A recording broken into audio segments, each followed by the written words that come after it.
The night was quiet, the kind of quiet that made the air feel heavy. Ivy lay in her bed, her body barely solid, like smoke trying to hold its shape. She was not like other people, she was a spirit walker, a being caught between the world of the living and the world of shadows. Some days, she felt almost human. Other days, she feared she might fade away completely. That night, she dreamed. In her dream, the darkness was alive. It whispered her name, not in a friendly way, but like a cold wind slithering through the trees. Shadows stretched toward her, fingers of black mist reaching out as if they wanted to pull her into the unknown. She tried to run, but her legs wouldn't move. She tried to scream, but no sound came out. Then she woke up. Gasping, Ivy sat up, her form flickering like a candle in the wind. She clenched her fists, focusing hard to keep herself from dissolving into nothing. Breathe. Stay together. She repeated the words in her mind, a desperate chant to anchor herself to the world. Across the room, Damian sat hunched over a pile of old books, his glasses slipping down his nose. He was her best friend, the only one who knew what she really was. While Ivy struggled with her fading body, Damian searched for answers, anything that could help her. The book in front of him was filled with strange symbols and stories of spirit walkers, beings like Ivy who walked between worlds. Ivy. Damian turned when he heard her sharp breath. His eyes widened. You're flickering again. Before she could answer, a sharp pain shot through her, like something was tugging at her very soul. Her vision blurred. The room spun. Then her knees gave way. Ivy. Damian lunged forward, but his hands passed right through her as she collapsed. For a terrifying moment, Ivy wasn't in the room anymore. She wasn't anywhere. She was floating in darkness, the same whispering shadows from her dream curling around her. A voice, deep and hollow, echoed around her. You cannot hide forever. Then she was back. Gasping, shaking, she found herself on the floor, Damian's worried face hovering above her. What happened? He demanded, his voice tight with fear. Ivy swallowed hard. They're getting stronger. Damian's grip on his book tightened. Then we don't have much time. Somewhere, far beyond the walls of their small home, something stirred. Something ancient. Something hungry. And it knew Ivy's name. The morning sun did little to warm the air as Damian and Ivy made their way through the winding streets of the city. The buildings here were old, their stones worn smooth by time, their windows dark like watching eyes. Ivy kept close to Damian, her form flickering slightly in the daylight, as if the sun itself was trying to erase her. She pulled her hood lower over her face, hiding her ghostly glow from passing strangers. Damian clutched the old book tightly under his arm. He had spent all night searching its pages, but the answers he needed weren't there. There was only one person left who might know what was happening to Ivy: Lysel, the archivist. Lysel was not like other people. She was ancient, older than the city itself, some said. She had crossed the veil between worlds long ago and returned, but not unchanged. Now she was blind, her eyes milky white, as if she had stared too long into the darkness beyond. But those who needed answers sought her out anyway, because Lysel remembered things no one else did. They found her in a small cluttered room at the top of a crumbling tower. Books and scrolls filled every shelf, piled high on tables, even stacked on the floor. The air smelled of dust and old ink. Lysel sat in a chair by the window, her hands folded in her lap, her face turned toward the light as if she could still see it. Damian, she said before he could even speak. Her voice was soft but sharp, like wind over dry leaves. And the spirit walker. Ivy. Ivy flinched. You know my name. Lysel smiled, but it wasn't a kind smile. It was the smile of someone who knew too much. I know many things. And I know why you've come. Damian stepped forward. Something's wrong with Ivy. She's fading, and there are shadows. Voices. We need to know what's happening. Lysel turned her face toward Ivy, her unseeing eyes somehow piercing. You should not be here, child. A cold shiver ran down Ivy's spine. What do you mean? The veil between worlds is thin, Lysel said. It is not meant to be crossed lightly. Yet you returned. That is unnatural. Damian frowned. But she's been back for years. Why is this happening now? Lysel's fingers tightened on the arms of her chair. Because something else is trying to follow her. The room seemed to grow colder. Ivy's breath came fast, her form flickering wildly. What do you mean, something else? Lysel leaned forward. When you crossed back, you left a tear in the veil. And now, something has noticed. Something old. Something hungry. She tilted her head, as if listening to a sound only she could hear. It whispers your name, doesn't it? Ivy's hands trembled. Yes. Lysel's voice dropped to a whisper. It is calling you back.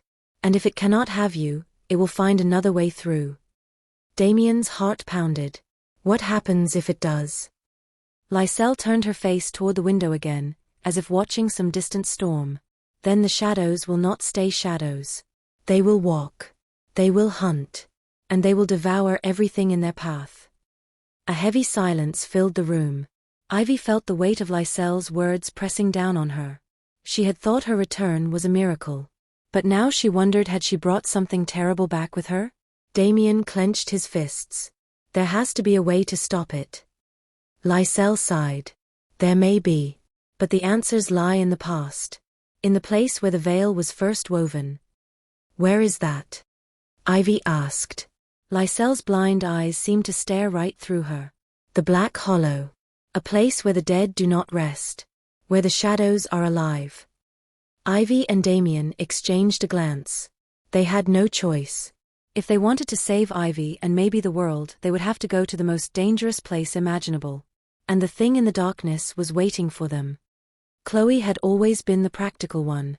She didn't believe in ghosts, didn't jump at strange noises in the night, and certainly didn't waste time worrying about things she couldn't see. But that was before the whispers started. At first, she thought it was just the wind. A faint sigh against her window, a murmur just below her hearing. But then the whispers grew louder, forming words, her name, spoken in voices that didn't belong to anyone living. Then came the figures. She saw them out of the corner of her eye, pale shapes flickering in the dark, faces half-formed, hands reaching. Every time she turned to look, they vanished. But she knew they were there. Watching. Waiting. Chloe clutched her blankets tight, her heart pounding. She wasn't imagining things. She wasn't crazy. Something was haunting her. And she had no idea how to make it stop. Meanwhile, Ivy stood in the middle of the city square, her breath coming fast. She had come here to clear her head, to escape the weight of Lysel's warning. But instead, she saw something new. Something terrifying. Spirits were everywhere. Not just the drifting, peaceful ghosts she sometimes glimpsed. These were different. They were trapped, their forms twisted, their eyes wide with fear. They pressed against invisible walls, their mouths open in silent screams. Some clawed at the air as if trying to break free. Others simply stared at Ivy, their hollow gazes begging for help. She stumbled back, her chest tight. Why could she see them now? Why were they so desperate? Then she understood. The veil wasn't just thin, it was breaking. And these spirits weren't just lost. They were being pulled toward something. Something dark. Something hungry. A cold hand brushed her shoulder. Ivy whirled around, her pulse racing. But there was no one there. Just the empty square, the fading light, and the whispers of the trapped. Yet she couldn't shake the feeling that something had touched her. Something that shouldn't exist. That night, Chloe sat on her bed, her knees pulled to her chest. The whispers had grown louder, more insistent. They weren't just saying her name anymore. They were saying other things. Asterisk, help us. Asterisk. Asterisk, she's coming. Asterisk. Asterisk, you have to run. Asterisk. Chloe squeezed her eyes shut. Go away, she whispered. Please, just go away. But the voices didn't listen. And in the darkness of her room, a shadow moved. Not just any shadow. A shadow with teeth. Ivy and Damian had to act fast. The spirits were screaming, the veil was tearing, and Chloe, someone who shouldn't even be able to see the other side, was now caught in the middle of it all. Whatever was coming, it was closer than they thought. And it was hungry. The forest was too quiet. Ivy knew she shouldn't have wandered away from Damian, but the ghost child had looked so lost, so afraid. A small girl in a tattered dress, her eyes wide and pleading. She had appeared between the trees, motioned for Ivy to follow, then vanished into the shadows. And Ivy, against her better judgment, had gone after her. Now, deep in the heart of the woods where the sunlight barely touched the ground, Ivy realized she wasn't just following one spirit. She was surrounded by them. Dozens of figures emerged from the mist, men, women, children, their forms flickering like candle flames in the wind. Their faces were pale, their eyes hollow, but they didn't seem angry. Just sad. The ghost child reappeared in front of Ivy, pointing toward a crumbling stone archway covered in vines. Beyond it stood a circle of ancient trees, their branches twisted together like clasped hands. And beneath them, more spirits sat or stood, their whispers filling the air like rustling leaves. Sanctuary, the ghost child said, her voice barely a breath. Asterisk for the lost. Asterisk. Ivy stepped forward, her heart pounding. Who are you all? A man with a scar across his face stepped forward. Asterisk, we are the forgotten. The ones who got snagged. Asterisk. Snagged. Ivy frowned. By what? The spirits exchanged uneasy glances. Then a woman with long tangled hair spoke. Asterisk, the Warden. Asterisk. The name sent a chill down Ivy's spine. Who or what is the Warden? The scarred man's form shuddered. Asterisk, a keeper of the veil. A hunter of those who don't belong. We crossed into the in-between, just for a moment, and it caught us. Asterisk. The ghost child tugged at Ivy's sleeve. Asterisk, it's coming for you too. You're different. You walked back, and that made you bright.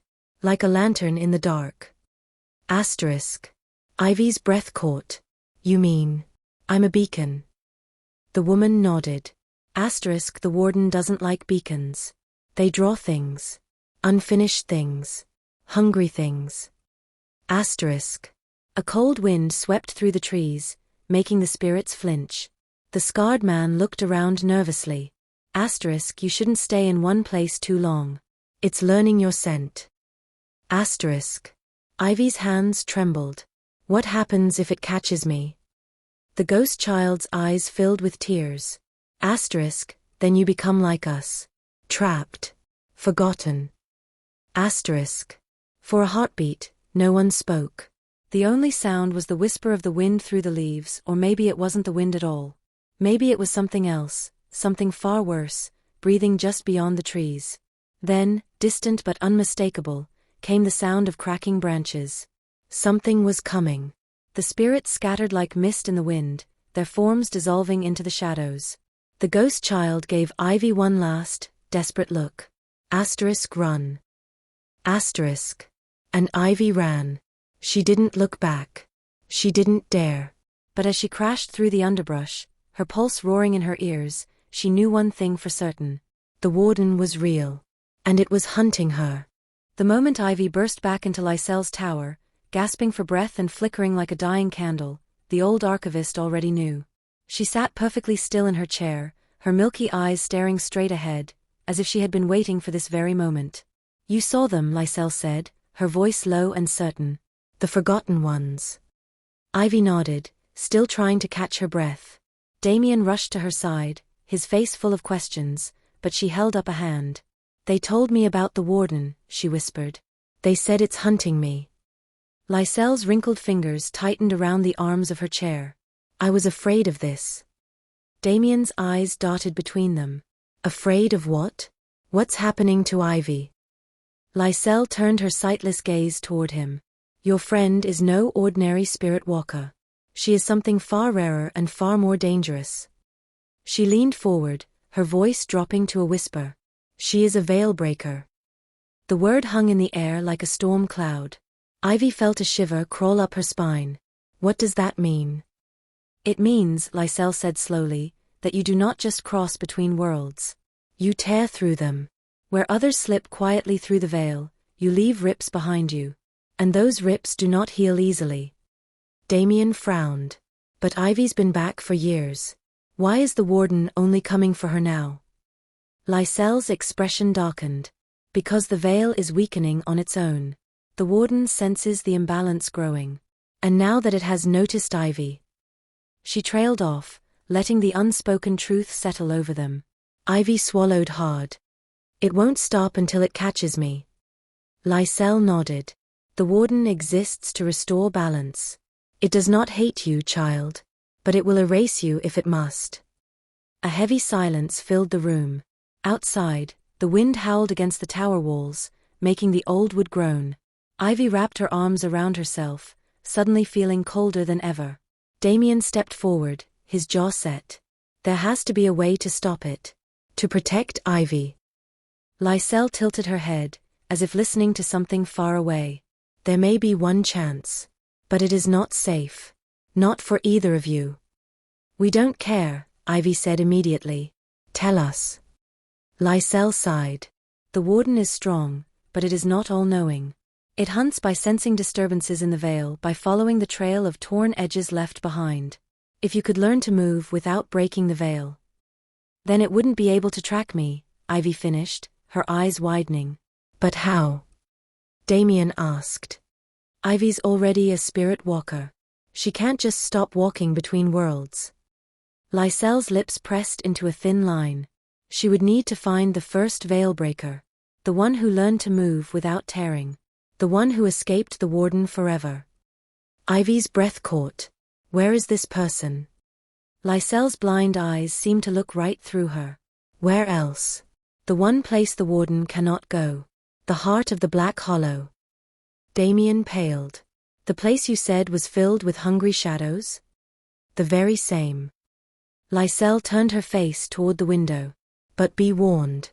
The first Veilbreaker may not want to be found. And the Hollow, it changes those who enter. Even just for a little while. Ivy looked down at her flickering hands. She thought of the trapped spirits in the forest, of the ghost child's fearful eyes.